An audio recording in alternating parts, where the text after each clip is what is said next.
Samantala, isang panibagong sistema ang ipatutupad sa Metro Manila upang tuluyang maalis sa kalsada mga sasakyang kolorum.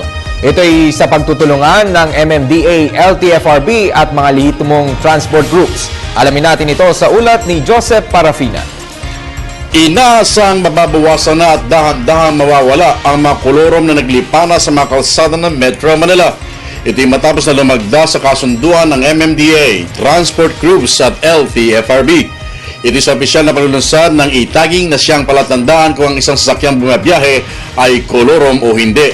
Nilagyan na rin ng itaging ang mga sasakyang ito na dinala sa compound ng MMDA. Ayon pa kay Chairman Francis Tolentino, mas paigtingan pa nito ang batas laban sa mga illegal biyahe sa Metro Manila gamit ang vehicle identification at ang mga chip database. Mapapadali yung proseso. Madaling, kahit hindi niya ipakita yung rehistro niya, pag ginan mo, makikita lalabas na doon. No? So ito na yung sagot sa matagal ng problema. Hindi total solution, one of the solutions. Ang proyekto ay suportado ng LTFRB. Para sa kanila, malaking bagay at solusyon na ito sa matagal ng problema ng kolorum.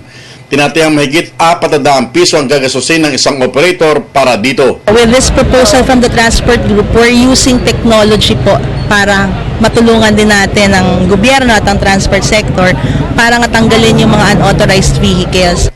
Aminado ang sektor ng transportasyon na di nila kayang bantayan ang kanilang hanay sa dami ng mga ito.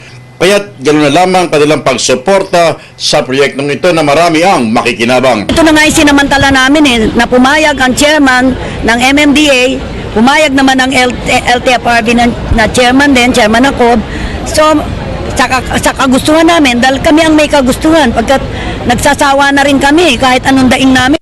Tanggal ang kolorum. Ito ay isa sa malaking tulong na makakasagot sa problema ng out of road at kolorum. Nilulumot ng problema to.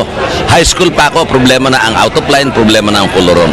So I hope and keep on hoping that this will be the solution of the problem. Para sa Telebisyon ng Bayan, ako si Joseph Parafina.